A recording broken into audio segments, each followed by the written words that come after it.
Hello नमस्कार प्रणाम साथियों। तो कैसे हैं आप सब। उम्मीद करता हूं कि आप सब अच्छे होंगे, स्वस्थ होंगे, मस्त होंगे, पढ़ाई में व्यस्त होंगे। तो प्यारे दोस्तों, आज की इस वीडियो में हम लोग पढ़ने वाले हैं त्रिकोणमिति को। चैप्टर नहीं पढ़ने वाले हैं, त्रिकोणमिति को बेसिक से जानने वाले हैं। ये त्रिकोणमिति का क्लास का तीसरा वीडियो है। इससे पहले मैंने 2 वीडियो इस यूट्यूब चैनल पर अपलोड कर चुका हूँ। अगर आप लोग उस वीडियो को नहीं देखे हैं तो जाकर मेरे चैनल पर देख सकते हैं, और उस वीडियो का लिंक भी मैं नीचे डिस्क्रिप्शन बॉक्स में दे दूंगा। तो आज का जो क्लास है तीसरा डे है, यानी तीसरा वीडियो है। ये वीडियो बहुत खास होने वाली है, तो इस वीडियो को आप लोग जरूर देखिएगा। तो चलिए वीडियो को स्टार्ट करते हैं। तो प्यारे साथियों, मैंने पिछले वीडियो में बतलाया था कि त्रिकोणमिति में क्या पढ़ना है। त्रिकोणमिति में हम लोग को समकोण त्रिभुज के बारे में ही पढ़ना था। हाँ, समकोण त्रिभुज के बारे में ही पढ़ना होता है। तो आइए थोड़ा सा मैं बतला दे रहा हूँ, क्योंकि कुछ लोग नए जुड़े होंगे, ताकि उनको भी समझ में आ जाए। तो मैंने बोला था कि त्रिकोणमिति में आपको समकोण त्रिभुज के बारे में ही पढ़ना होता है। ठीक है, ये समकोण त्रिभुज रहा, थोड़ा सा टेढ़ा हो सकता है क्योंकि मैं बिना स्केल का बना रहा हूँ। समकोण त्रिभुज किसे कहते हैं आप लोगों को तो ये पता होगा। चलिए, जिनको पता नहीं है मैं बता दे रहा हूँ। वैसा त्रिभुज या जिस त्रिभुज का एक कोण 90 डिग्री का हो, जिस त्रिभुज का एक कोण 90 डिग्री का हो, उसे समकोण त्रिभुज कहते हैं। तो यहाँ पर देख सकते हैं, यहाँ पर 90 डिग्री का कोण बना हुआ है। इतना बात समझ रहे हैं ना।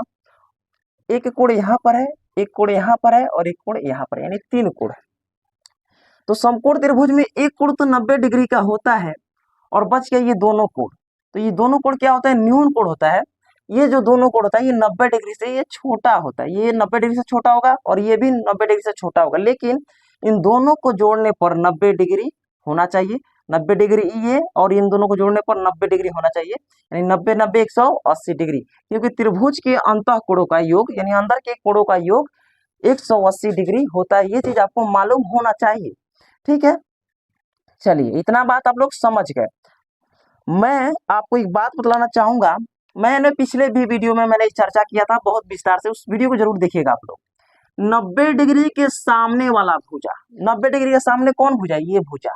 जैसे कि मैं यहाँ पर खड़ा हूं, तो आपके सामने मैं ऐसे खड़ा हूं, तो उसी तरह अगर यहाँ पर कोई खड़ा है तो इसका सामने कौन हुआ, ये वाला हुआ, ये वाला पार्ट हुआ। यानी यहाँ पर कोई खड़ा है तो सामने इधर देखेगा, तो 90 डिग्री के सामने वाला भुजा ये क्या हो गया, कर्ण हो गया। क्या हो गया, कर्ण, जिसे एच से सूचित किया जाता है, यानी हाइपोटेनियस होता है। ठीक है, यदि आप थीटा यहाँ पर मानते हैं, यानी आप यहाँ पर थीटा मानते हैं। अब कुछ लोग का मन में चल रहा होगा कि सर ये थीटा क्या होता है, पहले बतलाइए। तो मैं आपसे अभी बोला, यहाँ पर कुछ ना कुछ डिग्री का कोण तो जरूर बना होगा। यहाँ पर जितना डिग्री का कोण बना हो, लेकिन 90 डिग्री से जरूर कम ही बना होगा। तो ये पता नहीं कि यहाँ पर कितना डिग्री का कोण बना है। जैसे कि हम लोग मैथ को सॉल्व करते हैं, तो रमेश का उम्र मान लेते हैं एक्स, कन्हैया का उम्र वाई, ऐसा करके गीता का उम्र ऐसा करके कुछ कुछ मान लेते हैं। उसी तरह जब आपको एग्जैक्ट एंगल मालूम नहीं होता है, तो उसे थीटा मान लिया जाता है कि यहाँ पर मान लीजिए कि थीटा डिग्री का कोण बना होगा। समझे कि नहीं समझे, बिल्कुल समझेंगे। तो यदि आप थीटा यहाँ मानते हैं, यानी आप इस एंगल से चलते हैं, तो इसके सामने वाला भुजा कौन हो गया, ये वाला भुजा। देखिए, इसके यहाँ पर कोई खड़ा है तो देखेगा तो किधर देखेगा, इधर सामने देखेगा, ऐसे करके सामने देखेगा। जैसे कि मान लीजिए यहाँ से आप तीर छोड़ेंगे ऐसे करके, तो सामने जाएगा कि नहीं जाएगा। तो उसी तरह यहाँ से जब आप इस एंगल से चलिएगा, तो इसके सामने वाला भुजा कौन हो जाएगा, ये वाला भुजा हो जाएगा। तो थीटा के सामने वाला जो भुजा होता है वो क्या कहलाता है, लंब कहलाता है। जी याद रखिएगा, लंब। लंब को परपेंडिकुलर यानी पी से सूचित करते हैं, पी से परपेंडिकुलर। तो जब ये कर्ण हो गया और ये लंब हो गया, तो ऑटोमेटिक ये क्या हो गया, आधार हो गया। क्या हो गया, आधार हो गया। ये बात समझ रहे हैं कि नहीं समझ रहे हैं, बिल्कुल समझ रहे होंगे। आधार को बी से सूचित करते हैं क्योंकि बेस होता है। ठीक है, इतना बात आप समझ गए। अगर थीटा आप इसको मानते हैं तो ये लंब हो गया, और ये कर्ण फिक्स होता है। कर्ण कभी नहीं बदलता है, 90 डिग्री के सामने वाला भुजा हमेशा कर्ण ही होता है। या समकोण त्रिभुज में सबसे बड़ी भुजा कर्ण ही होती है। आप देख लो, एक भुजा और एक दो और ये तीन भुजा है। इन तीनों भुजा में सबसे लंबा यही भुजा आपको लग रहा होगा। तो समकोण त्रिभुज में सबसे बड़ी भुजा कर्ण ही होती है, या 90 डिग्री के सामने वाला भुजा क्या होती है, कर्ण। और कर्ण कभी भी नहीं बदलता है। देखिए, ये लंब और आधार बदलते रहता है, ये बदलते रहता है, ये एंगल के आधार पे। जैसे कि मान लीजिए आप थीटा यहाँ पर माने, तो इसके सामने वाला भुजा ये लंब हो गया, तो ऑटोमेटिक ये क्या हो गया, आधार हो गया। अब आपका मन कर रहा है, अगर डाउट है, अगर आपको लग रहा है कि अगर मैं थीटा यहाँ पर मानता, यानी इस एंगल से चलता, मैं इस एंगल से चलता तो इसके सामने वाला ये भुजा जो है, इस कोण के सामने वाला भुजा कौन हो गया, ये भुजा हो गया। तो ये क्या हो जाता, ये लंब हो जाता जी, ये लंब हो जाता, जिसे पी से सूचित करते हैं यानी परपेंडिकुलर। तो जब बतलाइए ये कर्ण हो गया और ये लंब हो गया तो बच क्या गया, आधार। तो ऑटोमेटिक ये भुजा क्या हो जाएगा, आधार हो जाएगा। इतना बात समझे कि नहीं समझे, आधार को बी से सूचित करते हैं। उम्मीद करता हूं कि इतना बात आप जरूर समझे होंगे। अब दोस्तों एक बात आती है इसमें, इसमें एक शर्त होता है समकोण त्रिभुज में। समकोण त्रिभुज में शर्त क्या होता है, थोड़ा सा ध्यान देना है आपको और समझना है बात को। चलिए मान लीजिए मैं थीटा यहीं पर मान लेता हूँ, तो ये क्या हो जाएगा, लंब हो जाएगा, और ये क्या हो जाएगा, आधार यानी बी, और लंब यानी पी, और 90 डिग्री सामने वाला भुजा कर्ण यानी सबसे बड़ी भुजा, ये कर्ण हो गया। इतना बात आपको पता है। समकोण त्रिभुज में एक शर्त होता है, क्या शर्त होता है कि कर्ण का वर्ग, वर्ग यानी स्क्वायर, हिंदी में वर्ग बोलते हैं और अंग्रेजी में क्या बोलते हैं, स्क्वायर बोलते हैं।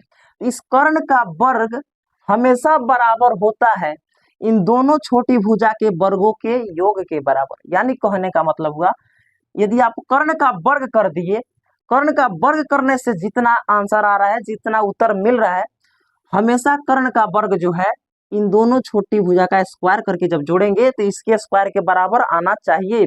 यानी एक शर्त बन गया कि एच स्क्वायर बराबर P square plus B square. यानी कर्ण का वर्ग हमेशा बराबर होता है लंब के वर्ग प्लस आधार के वर्ग के। समझे कि नहीं समझे, बिल्कुल समझे होंगे। अरे कर्ण का वर्ग बराबर होगा इन दोनों छोटी भुजा का वर्ग का योग करने पर। समझे कि नहीं समझे, अब समझ गए होंगे, ठीक है। तो मैं आपसे बोलूं, मैं आपसे क्या बोलूं कि बतलाइए ये 3 है और ये 4 है और ये क्या है, 5 है।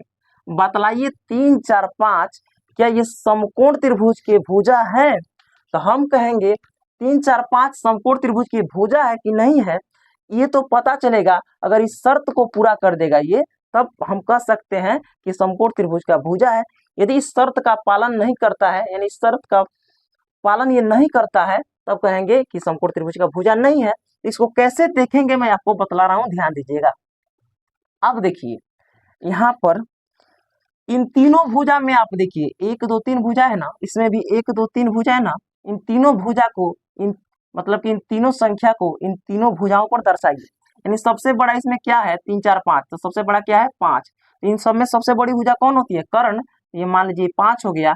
3 4 को कहीं पर भी आप बैठा सकते हैं। यदि आपका मन करे तो 3 आप इसको बोल दीजिए और 4 आप इसको बोल दीजिए, या आपका मन करे तो आप इसको 4 बोल दीजिए और इसको 3 बोल दीजिए, कोई दिक्कत नहीं, क्योंकि ये बदलते रहता है, लेकिन कर्ण हमेशा फिक्स होता है, ठीक है। तो मैंने क्या कहा कि कर्ण का वर्ग हमेशा बराबर होता है इन दोनों छोटी भुजा के वर्गों के योग के बराबर। तो कर्ण यानी एच का मान कितना है, 5, तो यहाँ पर रख देंगे 5, क्योंकि इस सूत्र पे हम लोग बैठा रहे हैं। तो 5 का स्क्वायर बराबर, देखिए यहाँ पर 4 का स्क्वायर कर दे रहे हैं, 4 का स्क्वायर प्लस 3 का स्क्वायर। यानी कहने का मतलब हुआ ये 5 का स्क्वायर मतलब कर्ण का स्क्वायर बराबर 4 यानी लंब का स्क्वायर प्लस यहाँ पर 3 यानी आधार यानी बी का स्क्वायर। समझे कि नहीं समझे। 5 का स्क्वायर होता है आपका 25 बराबर 4 का स्क्वायर होता है 16 और 3 का स्क्वायर कितना होता है 9।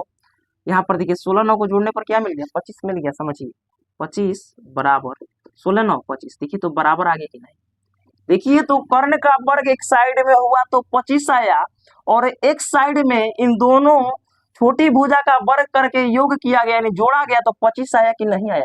यानी इस शर्त को पूरा कर रहा है। तो 3 4 5 समकोण त्रिभुज का भुजा कहलाने का हकदार है। अब उम्मीद करता हूं कि आप लोग समझ पाए होंगे।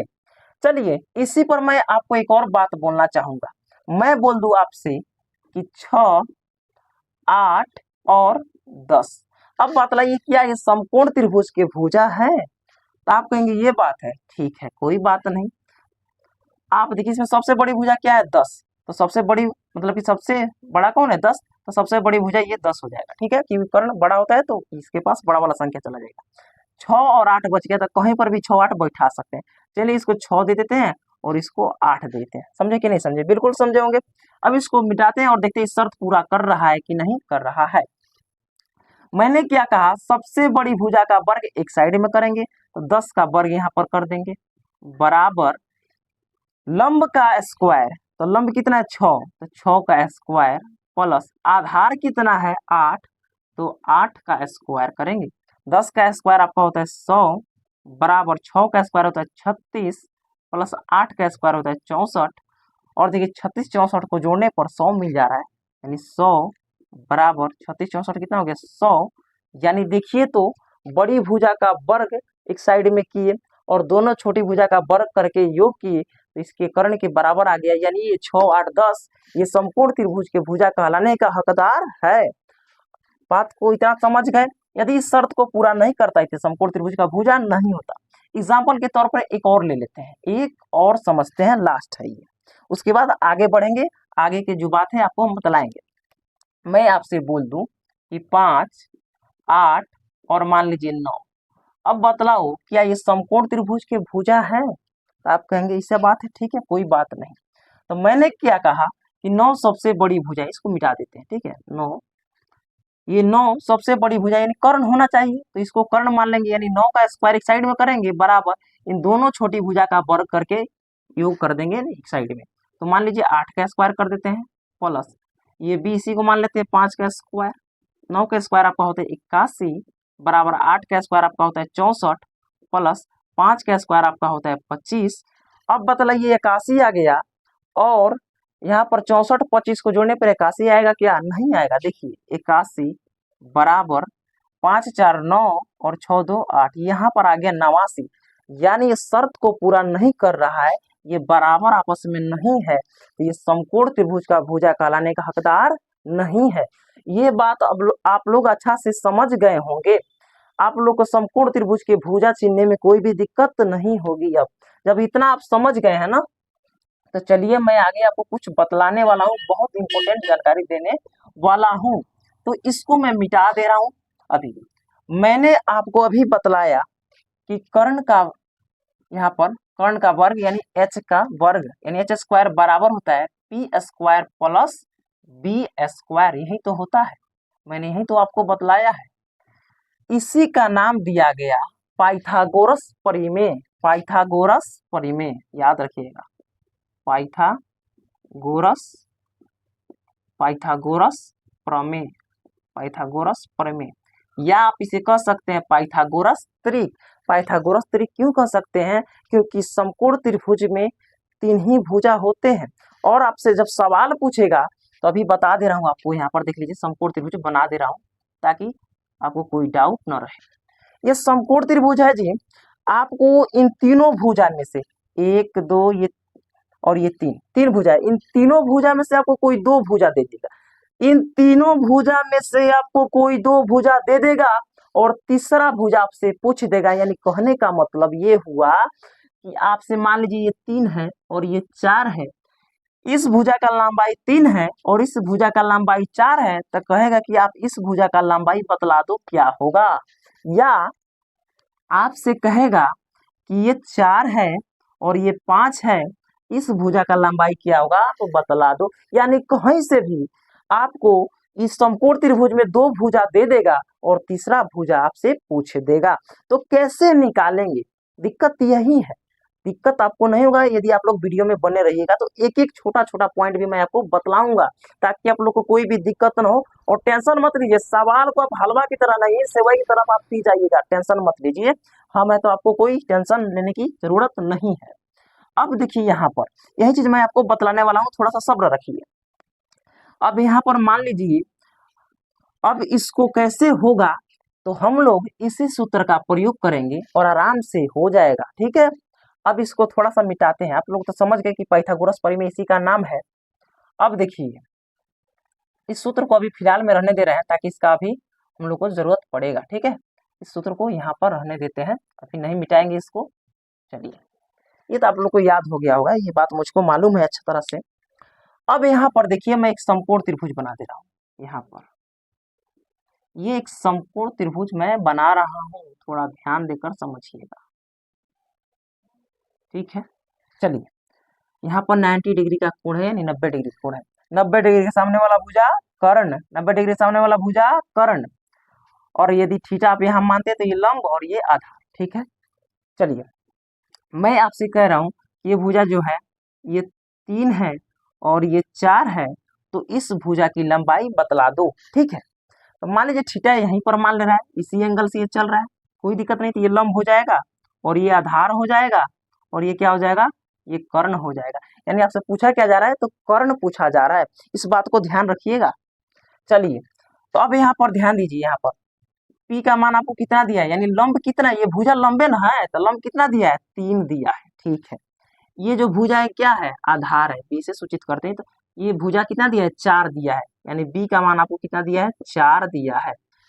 एच का मान आपको दिया है, नहीं दिया है, एच का मान आपसे पूछा जा रहा है, तो एच बराबर वाट, यानी प्रश्नवाचक चिन्ह लगाएंगे, एच का मान निकालना है। तो ये आप सूत्र देख रहे हैं ना, यही सूत्र जिंदाबाद है, इसी सूत्र पे हम लोग बैठाएंगे और ये तीसरा भुजा को निकाल पाएंगे। अब आपको सूत्र कैसे बैठाना है, आपको लिखना है एच स्क्वायर बराबर पी स्क्वायर प्लस का बी स्क्वायर। ठीक है, अब देखिए यहाँ पर h का स्क्वायर है, तो h की जगह पर h का मान रखेंगे। क्या h का मान आपको मालूम है, नहीं मालूम है, यही तो निकालना है। तो बस h स्क्वायर ज्यों का त्यों जैसा है वैसा ही रहने दीजिए, बराबर p का स्क्वायर यानी लंब का स्क्वायर। p आपको मालूम है क्या, p यहाँ पर देखिए 3 दिया गया है, तो इस p के जगह पर 3 रखेंगे। तो हमने p के जगह पर 3 रखा, लेकिन p के मान पर क्या है, स्क्वायर है, यानी p पर क्या है, स्क्वायर, तो इस 3 पर भी हो जाएगा स्क्वायर। प्लस है तो प्लस, और यहाँ पर b है ना, तो b नहीं रखेंगे क्योंकि b का मान कितना दिया गया है, 4, तो इस b के जगह पर रखेंगे 4। ये तो b का मान हो गया 4, लेकिन b पर था स्क्वायर, तो 4 पर भी हो जाएगा स्क्वायर। बात समझे कि नहीं समझे, चलिए बिल्कुल समझे होंगे। अब यहाँ पर h का स्क्वायर बराबर 3 का वर्ग, यानी 3 का स्क्वायर होता है आपका 9, प्लस 4 का स्क्वायर होता है आपका 16। बात समझे। अब देखिए यहाँ पर एक काम करते हैं, एच स्क्वायर बराबर 16, 9 जोड़ने पर कितना हो जाएगा, 25, जोड़ेंगे तो क्या हो जाएगा, 25। नीचे दिखाई दे रहा है, शायद दे रहा होगा, चलिए नहीं दे रहा होगा तो इस साइड में बनाते हैं। यहाँ पर एच स्क्वायर बराबर कितना है, 25, एच स्क्वायर बराबर 25 दिया गया है। अब देखिए एच पर स्क्वायर है, तो ये स्क्वायर बराबर के उस साइड जब जाएगा तो 25 पर रूट चढ़ जाएगा, यानी स्क्वायर जब इस साइड से उस साइड में जाएगा तो रूट बन जाएगा, तो यानी h बराबर हो जाएगा 25 पर रूट चढ़ जाएगा।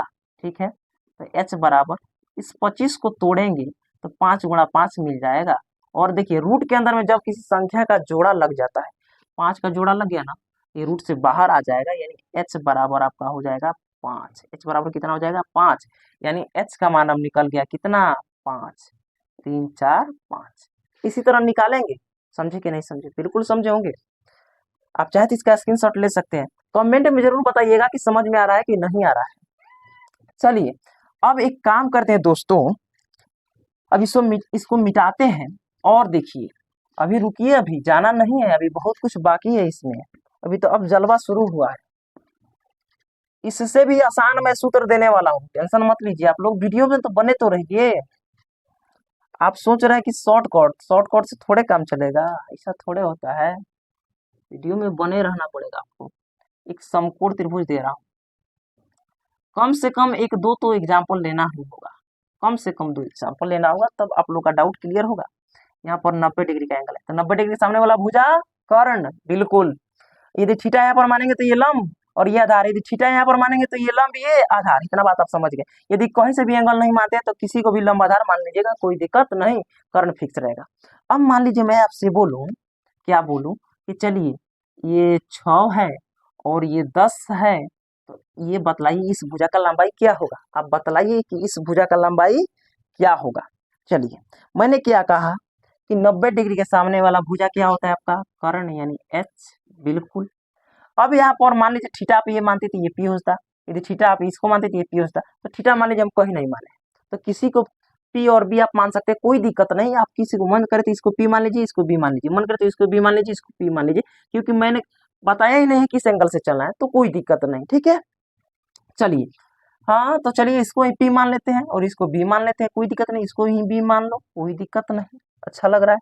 और ये पी, यानी आपसे पूछा क्या गया है, पी का मान पूछा गया है, क्योंकि पी का मान तो मालूम है नहीं, एच का मान मालूम है 10, तो एच बराबर लिखेंगे 10 और बी बराबर लिखेंगे 6, क्योंकि बी का मान कितना दिया गया, 6। ठीक है, बस इसी सूत्र का प्रयोग करेंगे। इस सूत्र का क्या नाम है, पाइथागोरस प्रमेय। तो यहाँ पर लिखेंगे एच स्क्वायर बराबर पी स्क्वायर प्लस में पी स्क्वायर, ठीक है, समझिए बात को। एच का स्क्वायर, यहाँ पर एच है ना, तो एच की जगह पर अब एच नहीं, एच का मान रखेंगे। एच का मान कितना है 10, एच का मान कितना है 10, तो इस एच की जगह पर 10 रखेंगे। और देखिए एच का मान हो गया 10, लेकिन एच पर क्या था स्क्वायर, तो 10 पर भी हो जाएगा स्क्वायर बराबर। यहाँ पर पी है ना, तो पी के जगह पर पी का मान रखेंगे, तो पी का मान मालूम है नहीं है, तो पी के जगह पर पी का स्क्वायर प्लस, यहाँ पर बी है तो बी का मान कितना है 6, तो इस बी के जगह पर रखेंगे 6, और बी पर स्क्वायर तो 6 पर भी हो जाएगा स्क्वायर, यानी बी के मान पर भी स्क्वायर हो जाएगा।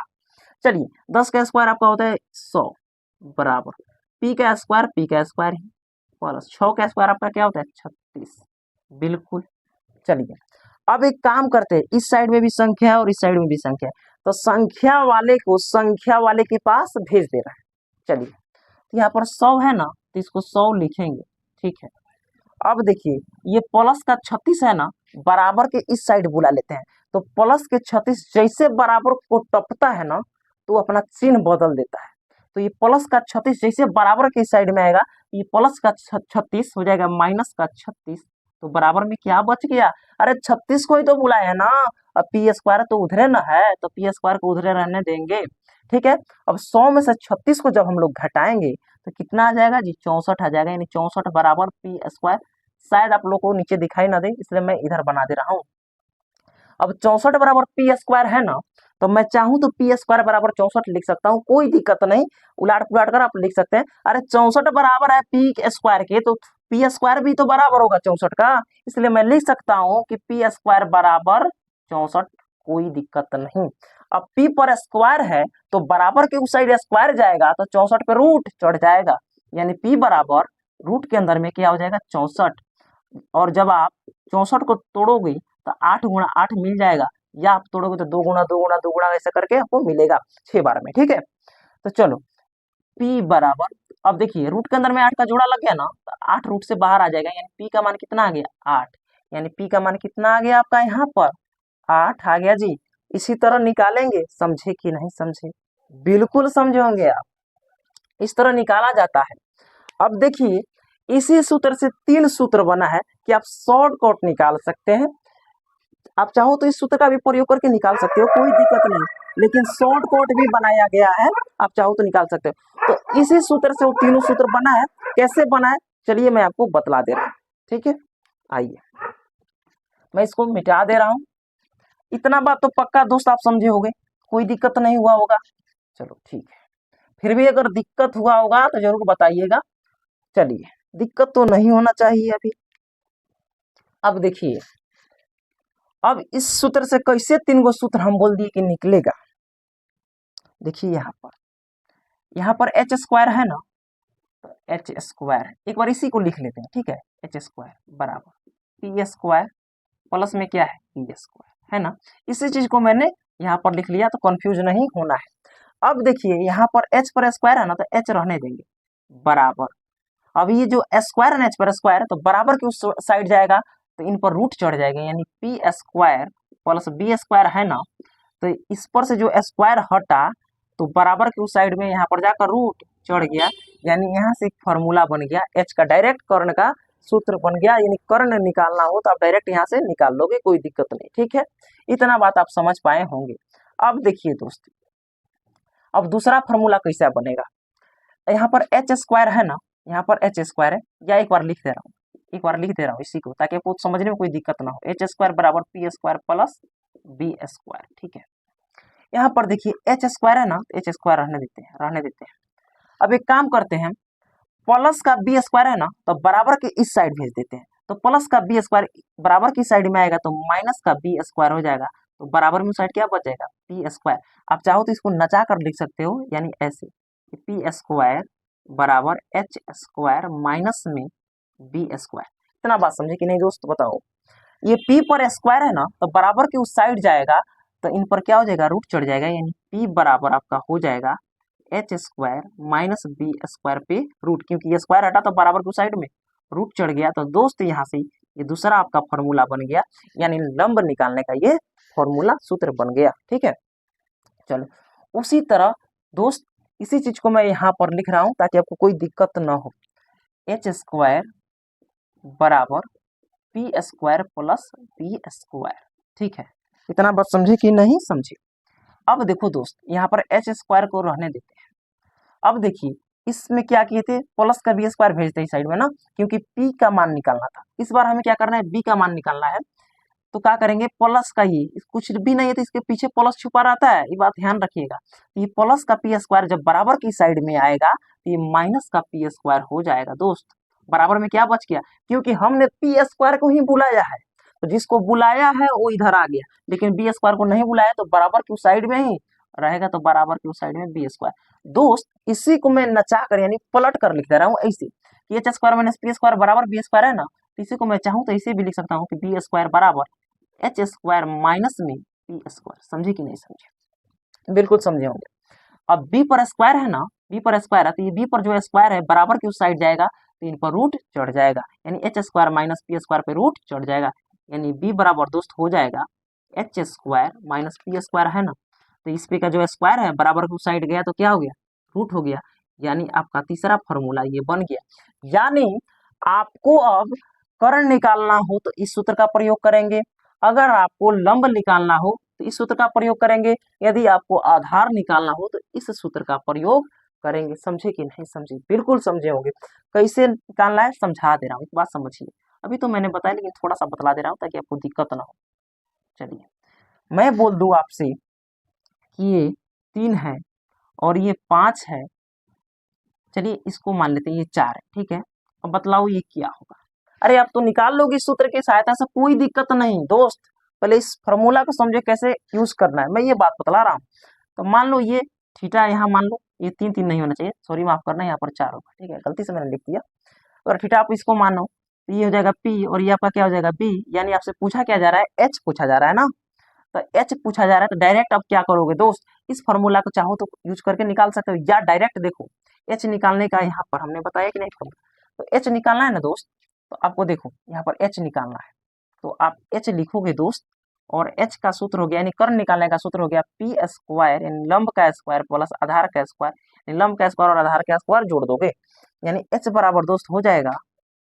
अब यहाँ पर ये पी कितना है 3, तो यहाँ पर करोगे तुम 3 का स्क्वायर प्लस बी कितना है 4, तो यहाँ पर करोगे तुम 4 का स्क्वायर, यानी एच बराबर दोस्त हो जाएगा 3 का स्क्वायर 9 प्लस 4 का स्क्वायर 16, जोड़ने से कितना हो जाएगा 16 9 25, यानी ये 25 रूट से बाहर निकलेगा तो कितना हो जाएगा एच का मान 5।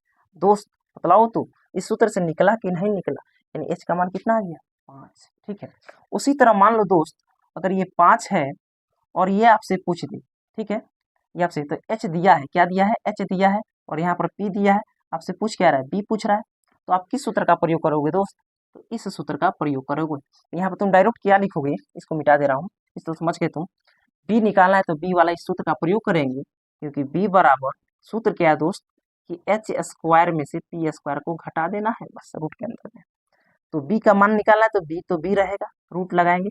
एच का मान कितना है दोस्त, एच का मान है 5, यहाँ पर 5 का स्क्वायर करेंगे, माइनस पी कितना है तो 3 है, तो 3 का यहाँ पर स्क्वायर करेंगे, यानी बी बराबर हो जाएगा प्यारे दोस्तों 5 का स्क्वायर 25 माइनस 3 का स्क्वायर 9, यानी बी बराबर आप 25 में से 9 घटाओगे तो कितना आ जाएगा 16 आ जाएगा बी बराबर, और 16 जब रूट से निकलेगा तो कितना हो जाएगा 4 हो जाएगा, यानी दोस्त बी का मान कितना आ गया 4 आ गया। आप इस तरह निकालोगे। अगर मान लो दोस्त कि तुमको तुमको यहाँ पर 5 है, ये 3 दिया है, ये क्या है बी है दोस्त, अगर तुमको पी निकालना हो तो कैसे निकालोगे, तो उसके लिए तुम इस सूत्र का प्रयोग करोगे। तुम ऐसे लिखोगे, क्या लिखोगे, तुमको पी निकालना है तो डायरेक्ट तुम लिखोगे पी बराबर ऐसे करके लिखोगे कि एच स्क्वायर माइनस में बी स्क्वायर। समझे कि नहीं समझे?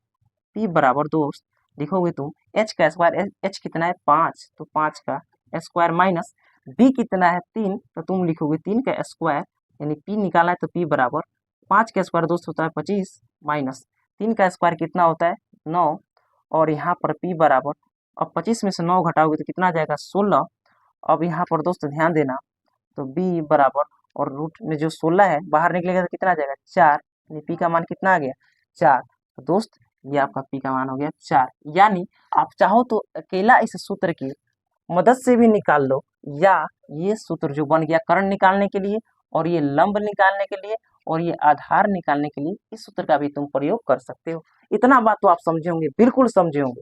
तो आइए दोस्तों, जब इतना बात आप समझ गए हैं तो आगे का कुछ जो बात है मैं आपको बतला दे रहा हूँ। बस अब ज्यादा लंबा वीडियो नहीं होगी दोस्तों, बस एक पॉइंट की बात है। जब इतना देर आप इस वीडियो को देखे हो तो बस 2 से 3 मिनट और रुक जाओ ताकि कंसेप्ट क्लियर हो सके। आधा अधूरा ज्ञान जो होता है ना बहुत हानिकारक होता है। लो तो पूरा ज्ञान लो, नहीं तो छोड़ दो। समझ रहे हो ना? नहीं तो वो खिस्सा बन जाता है, अचल गगरी छलकने वाला खिस्सा, तो वो काम नहीं करना है। अब मैं देखो बतला रहा हूँ, सवाल तुमसे कैसे पूछेगा, कितना सरल वे में पूछेगा। कहेगा क्वेश्चन में एक समकोण एक समकोण एक समकोण त्रिभुज ए बी सी में, एक समकोण त्रिभुज एबीसी में जिसका जिसका जिसका कोण बी समकोण है, इसका कोण बी समकोण है। एक समकोण त्रिभुज एबीसी में जिसका कोण बी क्या है, समकोण है। जहां जहां जहां ये पूर्ण विराम है, जहां ए बी बराबर 6 सेंटीमीटर, इधर दिखाई दे रहा होगा सर, चलो इधर ही लिखते थे, ए बी बराबर 6 सेंटीमीटर, कॉमा बी सी बराबर 8 सेंटीमीटर है, तो क्या AC बराबर AC का, या डायरेक्ट कर देगा भुजा AC ज्ञात कीजिए, ऐसे कहेगा जी प्रश्न। इससे भी थोड़ा सा हाई लेवल करेगा प्रश्न, लेकिन मैं आपको बतला रहा हूँ इसलिए छोटा छोटा सा लेवल से मैं आ रहा हूँ ताकि आपको दिक्कत हो।